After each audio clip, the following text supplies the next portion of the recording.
Hola, hola, hola, ¿cómo están? Feliz y bendecido jueves. ¿Cómo andan? Espero que muy bien. Bueno, acá estoy pasando un ratitito, momento de lectura en vivo. Estamos compartiendo esta maravillosa obra de Fabio Serpa, OVNIs y ciudades intraterrenas. Ya vamos por el capítulo 4. Ayer leí una parte, hoy lo voy a terminar y voy a leer el capítulo 5. Así que bueno, les doy las gracias a los que lo están viendo ahora, a los que lo van a ver después grabado, sea en Instagram o en YouTube. Recuerden que lo pueden compartir, que pueden dejar un me gusta, un comentario para que esto se haga más visible y llegue a más personitas que puedan estar interesadas en escuchar todo esto.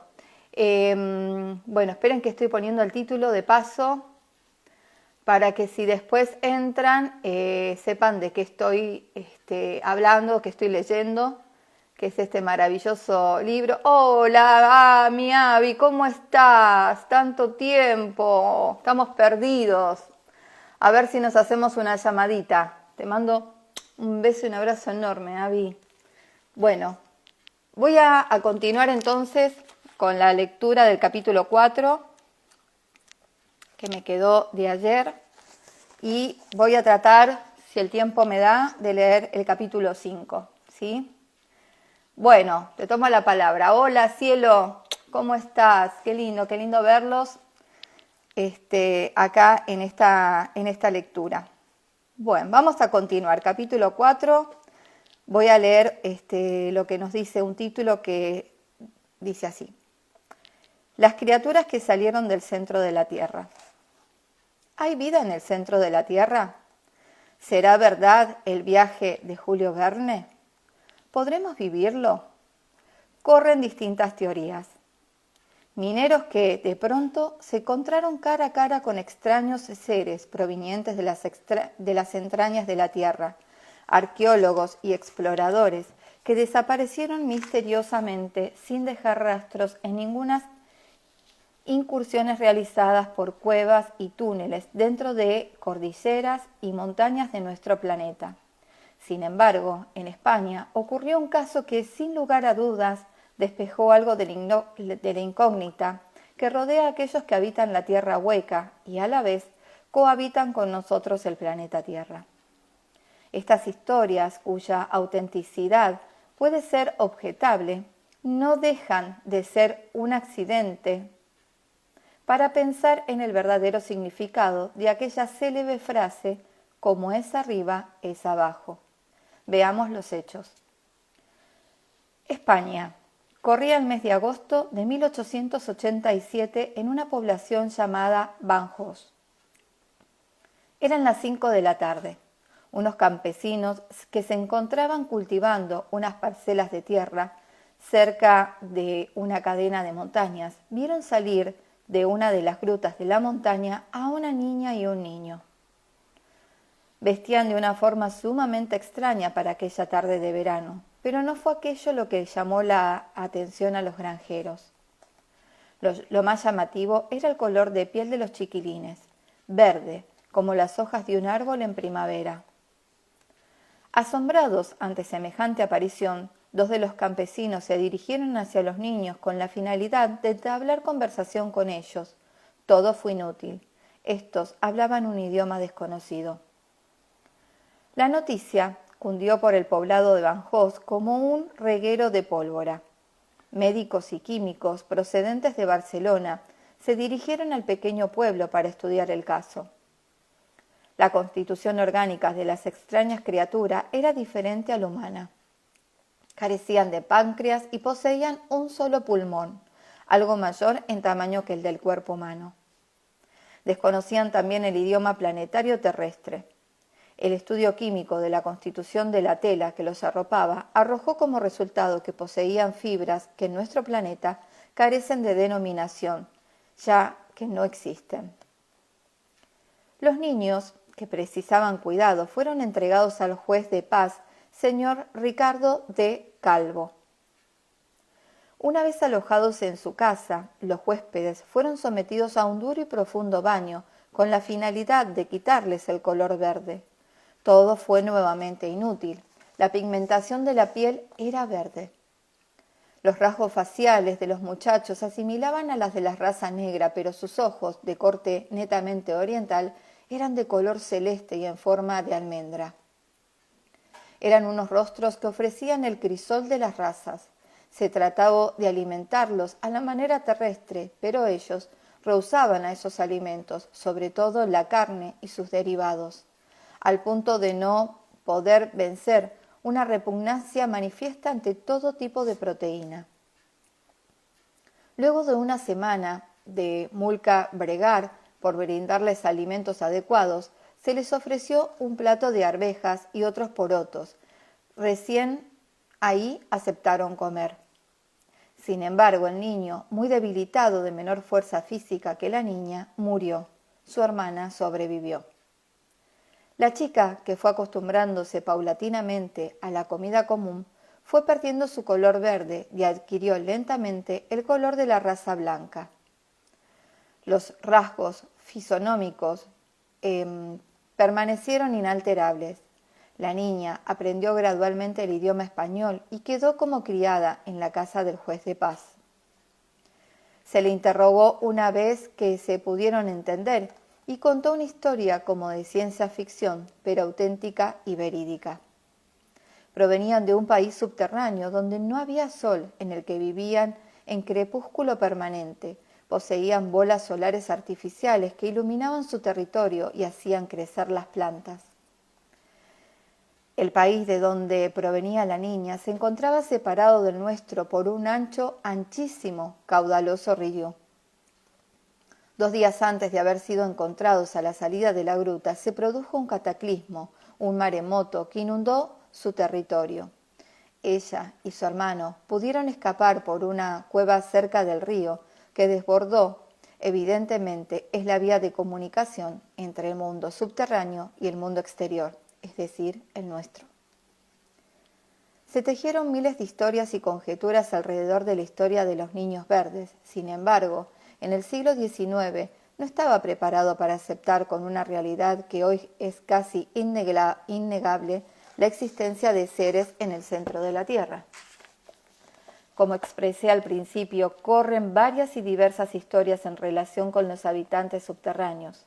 Sin embargo, sumada a la experiencia vivida por los habitantes del poblado de Banjos en agosto de 1887, hay otra más reciente, ocurrida en septiembre de 1970 en la provincia de La Rioja, Argentina. La cordillera de los Andes corre sobre el límite oeste de la Argentina y sus picos más altos sobrepasaban largamente los 4.000 kilómetros. La provincia de La Rioja está situada sobre la faja noreste. Antes de alcanzar la cordillera propiamente dicha, hay una región montañosa denominada precordillera que, como su nombre lo indica, pertenece a las primeras estribaciones de la cordillera. Durante el año 1970, un sacerdote jesuita de origen argentino piensa en la forma de llevar a cabo la experiencia de la vida en comunidad cristiana. Expone la idea a los fieles de su parroquia y a un grupo de familia, como así también a jóvenes de ambos sexos que aceptan con entusiasmo la propuesta. Deciden entonces llevar a la práctica lo que un tiempo antes solo era fantasía en la mente de un joven y renovador sacerdote jesuita y profundamente cristiano. Su nombre de pila lo dará a conocer a secas, sin apellido, por las justificadas razones que ustedes apreciarán en el relato. Guillermo, así se llamaba el sacerdote, obtuvo de una familia amiga un predio muy amplio, cerca de la precordillera, a la altura de un cerro denominado Cerro del Rosario. Inicialmente partieron 5 familias, un médico y un arquitecto, conjuntamente con el padre Guillermo. Comenzaron a construir sus propias casas, a realizar una experiencia que ellos designaron con el nombre de comunidad cristiana. Iba a resultar una aventura que despejaría una de las innumerables incógnitas que, cual ecuación matemática complicada, posee el mundo subterráneo. En la primavera de 1970, los escasos pobladores de la comunidad cristiana estaban prácticamente instalados en casas, pero en la noche del 23 de septiembre ocurrió algo que, si bien resulta totalmente terrestre, el principio de la aventura tuvo una continuación alarmante y fuera de los límites de nuestro viejo amigo, el planeta Tierra. Aquella noche el padre Guillermo, el médico de la comunidad, y el arquitecto se encontraban comiendo en la casa del médico. Eran las 2 de la madrugada y estaban conversando sobre los futuros planes de urbanización del poblado. Las horas pasaban volando y el café se agotaba en los pocillos cuando de pronto alguien golpeó débil pero insistentemente la puerta. El médico acudió a abrirla y se encontró con un hombre, cuyo cuadro clínico acusaba principios de infarto y oclusión laringea, que con voz ronca y segura pidió auxilio. Fue atendido y reanimado por el médico y sus invitados. Una vez en condiciones casi normales, relató lo siguiente. Aquel 23 de septiembre, alrededor de las 6 de la tarde, se encontraban arreando sus cabras, a las que habían llevado a pastorear sobre la cordera del Cerro del Rosario. Apenas comenzó su tarea de arreo, empezó a soplar un viento que, bien pronto, se convirtió en ráfagas ciclónicas. El temporal de viento no amainaba, y él, cansado de esperar, comenzó a recorrer la cueva en la que se había refugiado. Llamaron su atención una serie de peldaños practicados en la piedra que llevaban hacia las entrañas de la montaña. Pensando que iba a tratarse de una mina abandonada y que la imposibilidad de salir de la cueva, dado que el temporal seguía creciendo con intensidad, comenzó a bajar los escalones que descendían en forma de caracol. Llamó su atención que una vez que intensificarse la oscuridad a medida que descendía, una tenue claridad de color anaranjado iba iluminando su camino. Además, la temperatura aumentaba, convirtiéndolo en un ambiente de un lugar cálido. Contó 360 escalones. Su asombro no tuvo límites al llegar al final de la escalera. Ante sus desorbitados ojos apareció una ciudad perfectamente conformada por un sistema edilicio desconocido en la superficie. Edificios brillantes, como de aluminio o de acero, todos ellos terminaban en cúpulas que recordaban las mezquitas orientales o las lamacerías del Tíbet, calles que parecían ser de acrílico transparente, bajo el cual corrían hilos de agua de varios colores, vehículos que no circulaban por la calle, sino que se desplazaban, silenciosos, flotando a 3 o 4 metros de su cabeza. Pero lo que terminó de asombrar a nuestro arriero fueron los habitantes del lugar, seres cuya estatura sobrepasaba la de un ser humano normal y llegaban a los 2,5 metros. Vestían túnicas blancas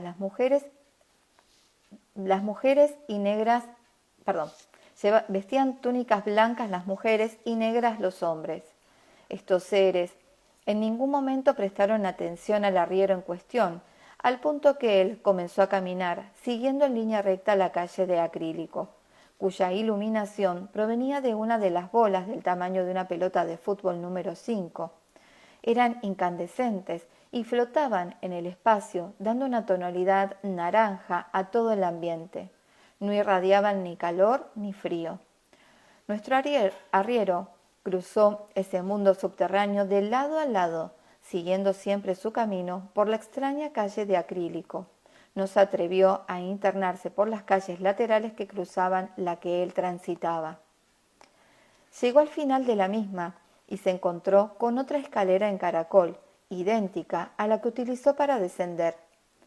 Prácticamente despavorido, comenzó a ascender, casi desfallecido por el esfuerzo de una ascensión de 360 escalones. Salió a la superficie, pero apareció por la cara opuesta del Cerro del Rosario, a la que había descendido. Una vez repuesto de su aventura, divisó el poblado de la comunidad cristiana, hacia el cual se dirigió en busca de ayuda y al descubrir el cartel de médico en la puerta, no vaciló en llamar.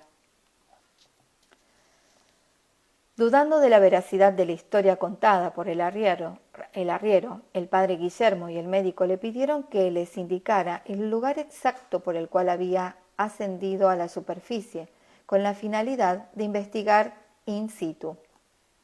Al día siguiente, partieron el padre Guillermo y el médico a fin de que, en caso de ser verídica la historia escuchada, poder traer unas pruebas fehacientes de la existencia de extraños mundos. Encontraron el lugar, la escalera de caracol. Bajaron. El médico se internó en aquel poblado enclavado en las entrañas de la tierra. Guillermo quedó al pie de la escalera, anonadado. Regresaron en silencio. No había palabras para describir lo indescriptible. Se dirigieron al gobierno de La Rioja con el fin de informar sobre sus hallazgos. Dicho gobierno puso a disposición de los investigadores un equipo de hombres y equipos técnicos adecuados para el caso. Cuando llegaron al lugar donde se encontraba la escalera caracol, solo se veían 3 escalones. El resto se encontraba tras un muro de piedra que cubría la entrada de forma total. Rodearon el cerro y se dirigieron a la otra entrada idéntica sorpresa. Hasta el día de hoy, distintos investigadores se han acercado al lugar, pero el muro continúa impenetrable e inexpugnable. Aquel poeta con mente de futuro llamado Paul Éluard dijo: «Hay otros mundos, pero están en este. El mundo subterráneo ya no es una quimera, es casi una realidad. Seres venidos de las estrellas habitaron la superficie del planeta. Cataclismos y fenómenos telúricos los obligaron a construir un mundo subterráneo a imagen y semejanza del que existe en el exterior. Pero ello no hubiera sido posible si no fuera por el hecho de que conocían lo que nosotros aún negamos. La Tierra es una esfera hueca». Misterios en las profundidades marinas. H.P. Lovecraft fue un buen autor de ciencia ficción. Lo que antecede es un enunciado invalidado por una falla básica, no es verdad. H.P. Lovecraft incursionó verdaderamente en aquellos mundos o submundos cuya existencia es real. Lo que antecede es un enunciado cuya validez es innegable. Los hechos que pasó a relatar son una demostración del segundo enunciado. Dice Lovecraft: «Las cosas llegaron del espacio cósmico a la Tierra, y en el fondo del mar crearon las primeras formas de vida terrestres, utilizando sustancias preexistentes y aplicando métodos experimentados desde tiempo atrás, primeros para procurarse alimento, luego con otros fines. Los experimentos más elaborados tras la aniquilación de diversos enemigos cósmicos aún continuaron. Lo mismo había conseguido hacer en otros planetas, produciendo no solo alimentos, sino también masas protoplasmáticas capaces de formar sus propios tejidos bajo influencia hipnótica, de tal modo que podían producir miembros a voluntad, consiguiendo así esclavos ideales para los servicios pesados de la comunidad. Estas masas viscosas eran los yogh, a los que el árabe loco Abdul o Ahmed no se atrevía a nombrar.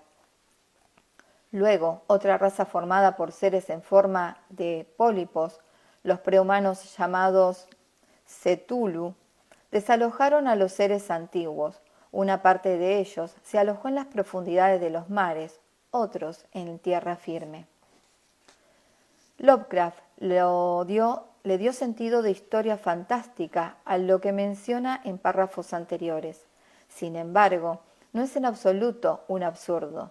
Se sabe que existen misteriosas bases submarinas diseminadas estratégicamente en todos los mares del mundo.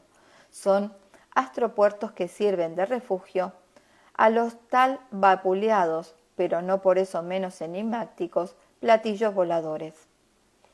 Si quisiéramos realizar un tour por aquellas bases submarinas, deberíamos sentarnos a pensar con detenimiento cuál sería el mejor itinerario a seguir. Las tenemos en el Mar Rojo, frente a las Islas Bermudas, en el turístico Triángulo, a 60 millas al este de la isla Fuerteventura, que pertenece al archipiélago de las Islas Canarias, frente a la pequeña isla Menorca, dirección noreste, que es parte del conjunto de las Islas Baleares, en el Mar Norte, en el Golfo Pérsico, en la República Argentina, en el mismísimo Río de la Plata, en las costas de la República Oriental del Uruguay, en un lugar llamado la Barra de San Juan. Con estas menciones solo he citado lo que podría llamar bases capitales de estos vecinos nuestros que aparentemente no se atreven o no quieren entrar en contacto con nuestra conocida humanidad. A estas bases capitales les corresponde lo que se podría llamar bases provinciales o de segunda categoría que dependen de las primeras.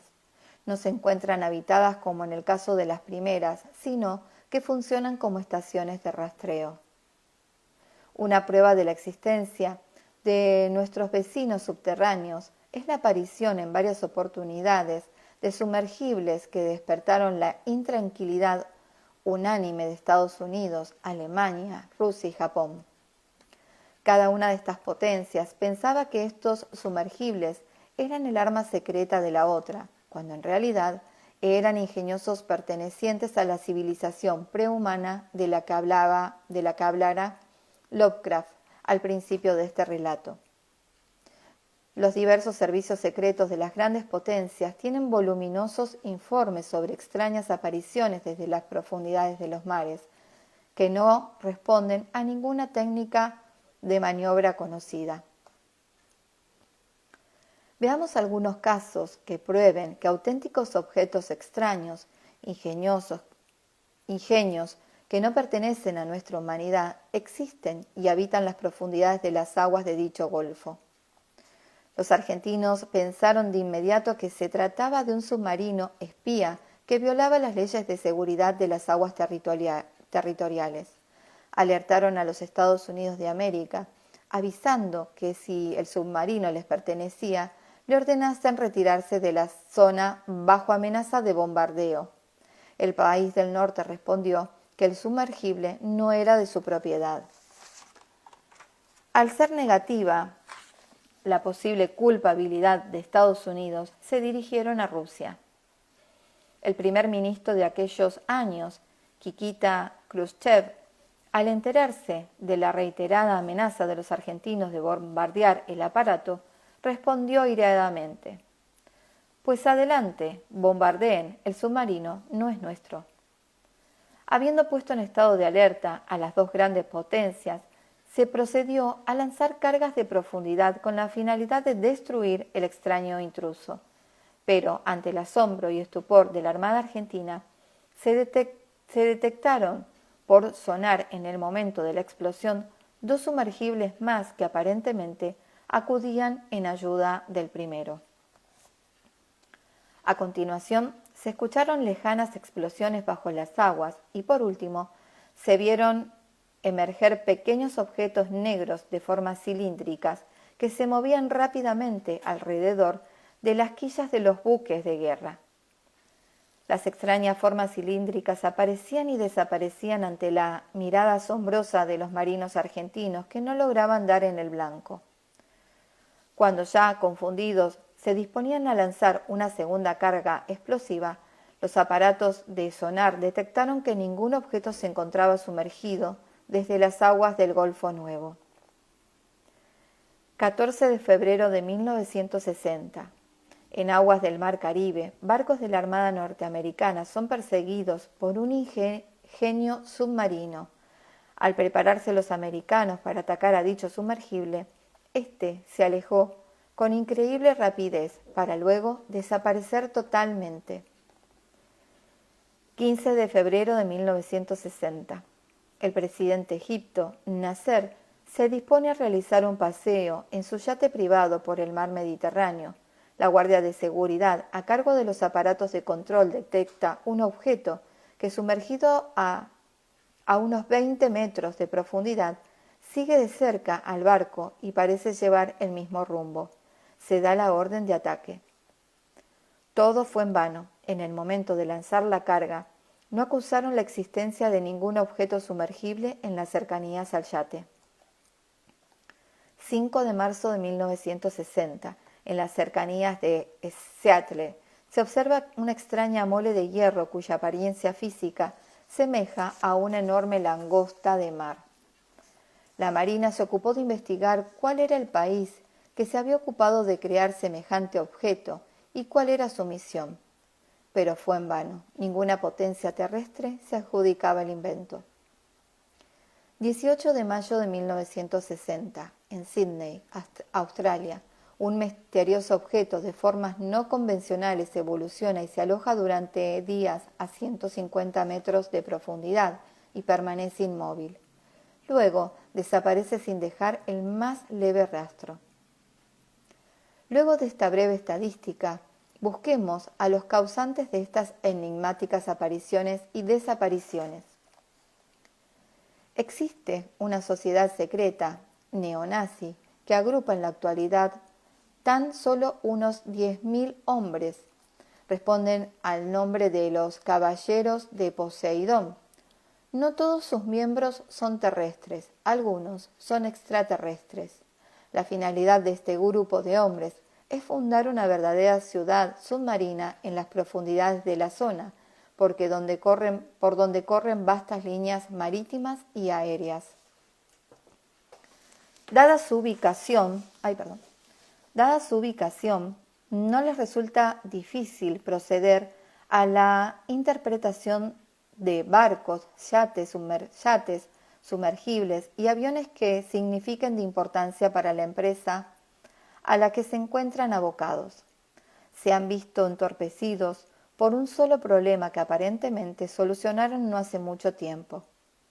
Precisaban la maquinaria, los aparatos y los controles de submarino atómico con la finalidad de asegurarse una central energética capaz de alinear la metrópolis submarina y así poder vivir cómodamente bajo el agua por término de aproximadamente unos 7.000 años.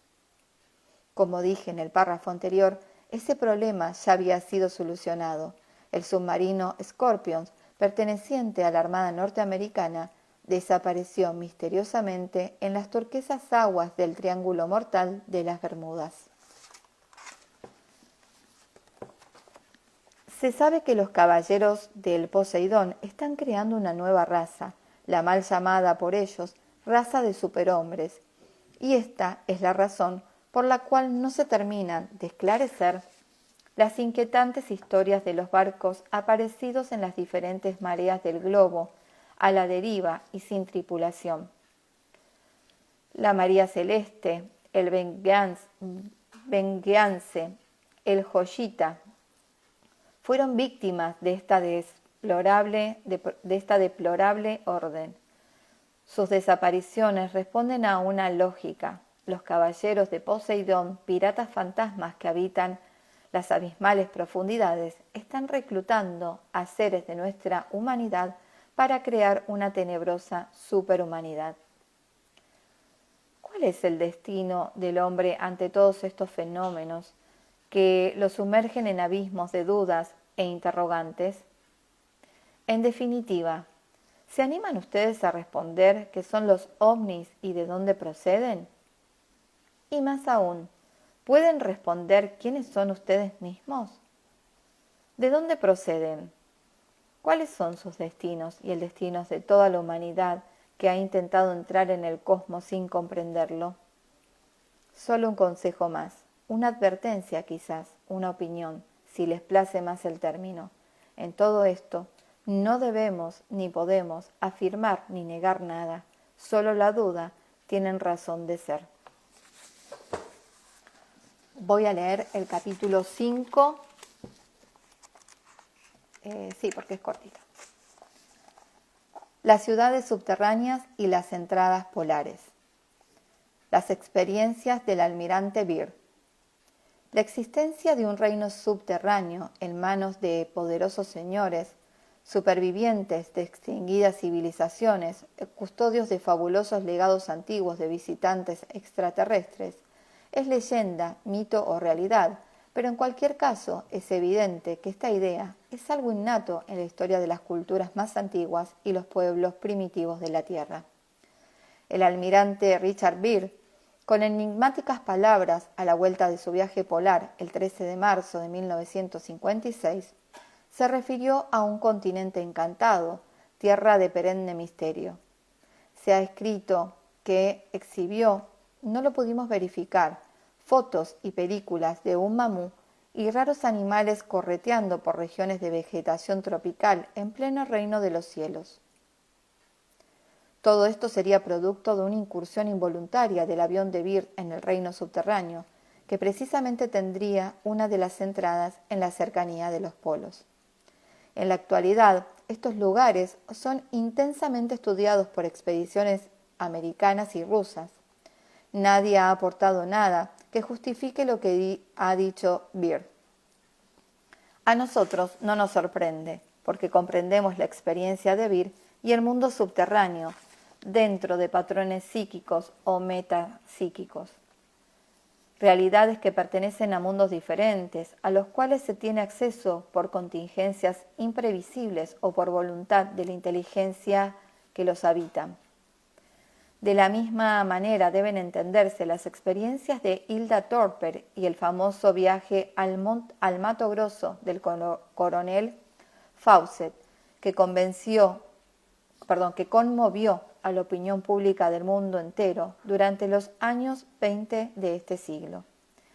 Hemos arribado a un punto en que tambalean muchas de las pautas que sirven para comprender ciertas experiencias. Si somos capaces de interpretar estos hechos con una óptica diferente, nos ubicaremos mentalmente en la posición correcta para comprender y aceptar la posibilidad de la existencia de mundos paralelos. Los que habitan esos mundos parecen interesarse por nuestro destino personal y planetario. A veces disimulan su existencia insertando en la mente de sus invitados realidades que remedan nuestra manera de vivir y de pensar y nos hacen dudar de todo. Otras veces fracasan en sus propósitos de borrar recuerdos y los protagonistas hacen, aunque solo sea pragmáticamente, relatos coincidentes que nos sirven. Hilda Thorper, Néstor Urruti, Ventura Maceiras, Elanio, Marina Brugger y muchos otros incursionan en un mundo intra y extraterrestre. De estos testigos rescatamos un símbolo, una clave, los hipocampos. ¿Qué nos quieren revelar con todo esto? Tal vez intencionalmente no quisieron eliminar este símbolo de la mente de los testigos. ¿Querrán ofrecernos un hilo que nos acerque a la verdad? Ya lo analizaremos más adelante. El coronel Fawcett y sus experiencias. Hemos expresado que en muchos puntos de la imponente cordillera andina existirían entradas al mundo subterráneo, como también en el Mato Grosso, donde se realizó la cautivante aventura del coronel inglés Percy Harrison Fawcett. Cuentan viejas leyendas indias que en alguna parte de esa inmensa selva estaría ubicado un acceso a una fabulosa ciudad subterránea, con imponentes templos de buena pedrería y muchas estatuas de fino mármol y oro macizo. Ahí residen hombres sabios que viven en eterna juventud. Los ambiciosos y aventureros la denominan El Dorado, y desde hace siglos enciende la imaginación de los buscadores de tesoros. Ellos suponen que allí están depositadas las riquezas preservadas del saqueo a México por Cortés y aquellas que los incas salvaron de la rapiña de Pizarro. En su búsqueda, muchos se internaron por lugares inhóspitos y dejaron su vida frente a toda suerte de alimañas. Pero otros, los soñadores, los eternos buscadores de la verdad, intentaron la empresa, sacudidos por la posibilidad de descubrir la ciudad perdida, la ciudad de luz. Allí se encuentran refugiados los descendientes de las antiquísimas civilizaciones, cuyo origen se pierde en los tiempos. Estarían vinculados los sobrevivientes de la desaparecida Atlántida, depositarios de milenios de conocimientos. En el libro de Telos también menciona que en el Mato Grosso están los descendientes y los que quedaron vivos de la Atlántida después del diluvio, y que en el Monte Yasta están los lemurianos. Eso también está escrito en otro libro. Bien. El acceso al mundo subterráneo en forma extrañamente coincidente con la historia de los antiguos maestros de Tatún Canara estaría en plena selva del Mato Grosso, más precisamente en las inmediaciones de Sierra del Roncador, en el estado de Goiás, Brasil. Del inglés Percy Harrison Fawcett todo el mundo ha oído hablar. Se lo recuerda como el intrépido viajero perdido de la jungla brasileña. Pero los antecedentes de la personalidad de Fawcett y las motivaciones profundas de su singular aventura son poco conocidas. Fawcett, oficial de carrera, explorador, topógrafo, místico e iniciado en el esoterismo, fue miembro fundador de la Royal Geographic Society de Londres. Esta institución, en el año 1906, por encargo del gobierno boliviano, le encomendó la misión de realizar un relevamiento de una vasta zona de la frontera entre ese país y Brasil. En su cometido, que duró varios años, tuvo información sobre la existencia de ciudades semisepultadas con inscripciones en lenguas desconocidas, las cuales se encontrarían en el Mato Grosso. Al respecto, en 1911, Fawcett escribió: Machu Picchu fue descubierta por una expedición de la Universidad de Yale, guiada por Hiram Bingham.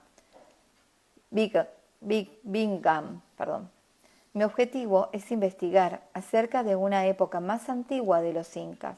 Tengo la impresión de que tal objetivo se encuentra más al este, en regiones salvajes desconocidas.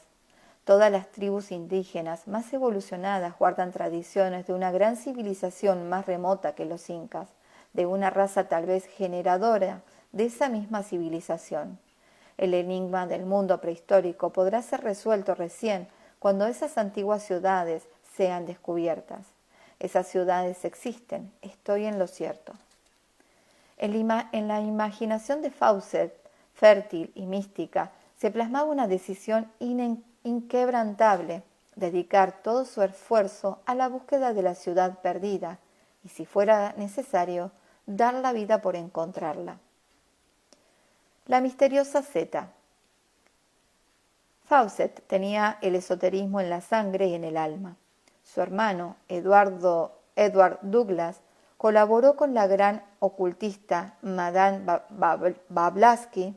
Blavatsky en su famosa obra La Doctrina Secreta, y fue miembro fundador de la Sociedad Teosófica. El mismo coronel Fawcett, según narra su sobrino Patterson, era muy amigo de prominentes esoteristas, entre ellos el legendario Sir Arthur Conan Doyle, con quien mantenía prolongadas charlas acerca de sus proyectos. Se supone que Conan Doyle le puso en contacto con un excepcional psicometra y vidente, quien en sucesivas sesiones le dio informaciones sobre los grandes iniciados, los que tenían referencias acerca de la ciudad perdida. Por su intermedio se le dijo que en una zona de América del Sur existían ruinas de las que fue una gran civilización muy anterior a la incaica, creada por supervivientes de la catástrofe que sepultó a la Atlántida. La psicometra, mientras hablaba, tenía entre sus manos una pequeña estatuilla de 25 centímetros de basalto negro, transportada al Brasil durante el éxodo de la Atlántida.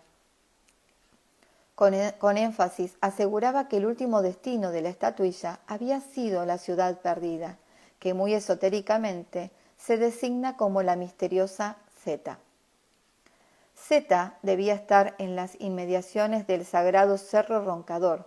Se supone que cuando la Atlántida estalló, núcleos de supervivientes se diseminaron por el planeta, dando la sabiduría a las poblaciones indígenas con las cuales tenían contacto. Partícipes de una iniciación superior, les enseñaron técnicas para mejorar su alimentación y vivienda, crearon verdaderos centros de investigación y evolución místicos para los indígenas y se convirtieron en sus guías y maestros. Según cuentan las profecías, América es digna de un gran futuro para las ciencias del espíritu. Los maestros, siendo misioneros de luz, no pertenecen largo tiempo en parte alguna y viajan por el mundo iniciando las grandes civilizaciones. Tal vez comenzaron en la Patagonia Argentina, en algún sitio del macizo andino. Siguiendo rutas subterráneas, se desplazaron hacia el norte creando centros en Bolivia, Perú y Brasil. Me he referido antes a la narración de Tatún Canara, príncipe de la tribu de Uga Mongulala, depositaria y servidora de los antiguos maestros, quienes residirían en ciudades subterráneas cuyo acceso estaría ubicado en su zona de radiación, el Mato Grosso. En Crónicas de Acacor está escrito: y los dioses gobernaron desde Acacor, gobernaron sobre los hombres y sobre toda la tierra. Tenían naves más rápidas que el vuelo de los pájaros, naves que arribaban a su punto de destino sin velas y sin remo, tanto por la noche como de día. Tenían piedras mágicas para observar los lugares más lejanos, de modo que podían ver ciudades, ríos, colinas y lagos. Cualquier hecho que ocurriera sobre la tierra o en el cielo quedaba reflejado en las piedras. Pero lo más extraordinario eran las residencias subterráneas y los dioses, cuando fueron a su patria cósmica, se le entregaron sus servidores escogidos. ¿Ingresó Fawcett a la ciudad perdida? Es lícito pensar que tuvo largas y frecuentes charlas con su hermano Edward, colaborador directo de Madame Blavatsky, y del eminente ocultista americano, Coronel Oscott. Por su intermedio debió recibir instrucciones valiosas, pues Fawcett procedió con absoluta seguridad en relación a la ciudad perdida, como si tuviera pruebas de existencia y su ubicación. Recordemos que Blavatsky había escrito: los miembros de escuelas esotéricas cuyas sedes se encuentran en el Himalaya tienen ramificaciones en China, Japón, India, el Tíbet y también en América del Sur. Con una tenacidad inigualable, Fawcett organizó en 1920 y 1921 dos expediciones preliminares para localizar la misteriosa Zeta. Finalmente la localizó en los ríos de Araguda y Xiragu, a la altura de Sierra del Roncador. La última y definitiva expedición partió de Cuibá el 20 de abril de 1925 y estaba integrada por su hijo Jacques, de 22 años de edad,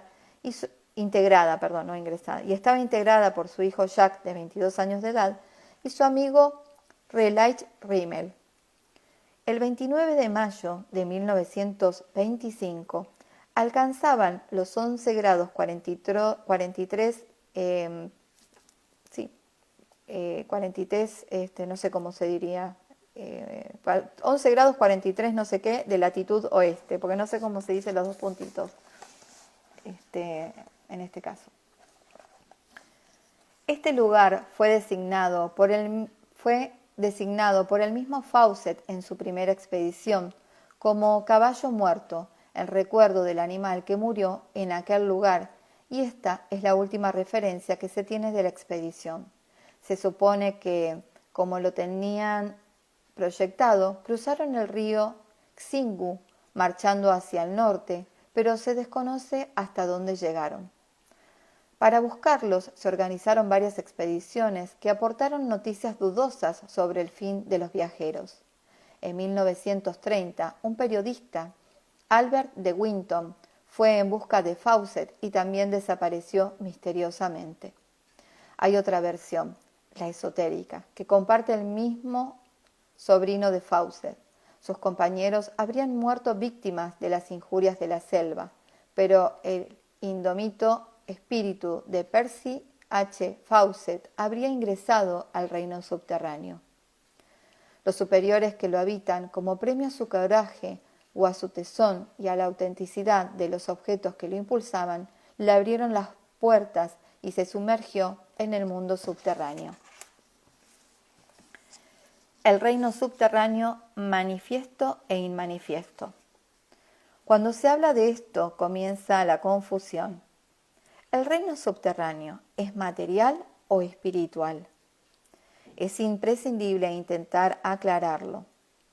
A la Thule Hiperbórea se le ubica hacia el extremo norte del planeta, Agartha en el Tíbet, Akakor o la ciudad perdida en América del Sur.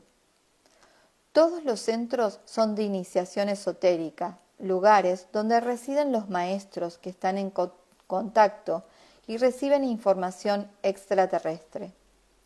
Estos hombres y el medio que los circunda, por el poder que poseen, pueden ser indistintamente visibles o invisibles cuando ellos quieran, y hasta allí solo pueden llegar los escogidos. Los atlantes, pero no solo los seleccionados, tuvieron acceso al reino subterráneo bajo el amparo de los grandes maestros.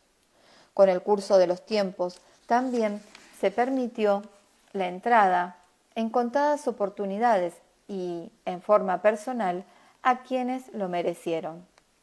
Ahí sus espíritus se enriquecieron con la sabiduría superior y cumplieron una larga vida. Es conocimiento oculto que allí viven aún muchos seres privilegiados.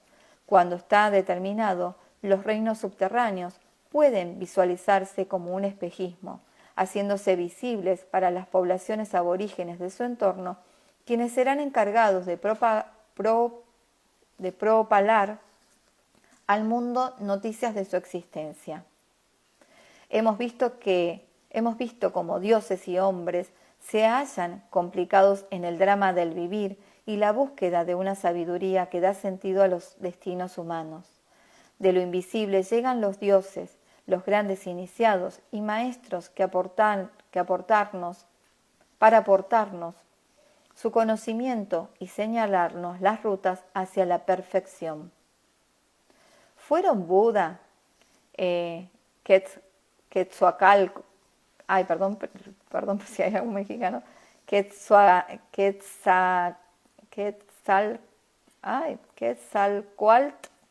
no sé cómo se dice, Jesús, enviados por el gran colegio invisible? Llegaron, nos dejaron el misterio de su riqueza espiritual y partieron. Pertenecían quizás a la creación mágica, allí donde están ubicadas Shambhala, Akakor, la ciudad perdida, la misteriosa Zeta. De todo esto, el gran misterio y quizás la gran cercanía de la verdad se llame Agartha. Y hasta aquí, ahora sí, el capítulo 5. Entonces culminé el 4 y leí completo el 5, queda el 6. Bueno, muchísimas gracias a los que escucharon ahora, a los que lo van a escuchar después. Recuerde que lo pueden compartir tanto en Instagram como en YouTube para ayudar a que más personitas puedan vincularse con esta información, y si les resuena, bienvenido, y si no, lo dejan pasar. Muchísimas gracias, que tengan un feliz y bendecido día. Hoy a las 3 de la tarde, ya me olvidaba, tengo un vivo con Ana Victoria, que nos va a estar hablando de símbolos de luz de los arturianos. Así que los espero a las 3 de la tarde para compartir un nuevo Aportando mi granito de arena y bueno, todo lo que es los símbolos de luz de nuestros hermanos arturianos. Les mando un beso enorme. Gracias, cielo hermosa. Nos vemos. Que tengan bonito día.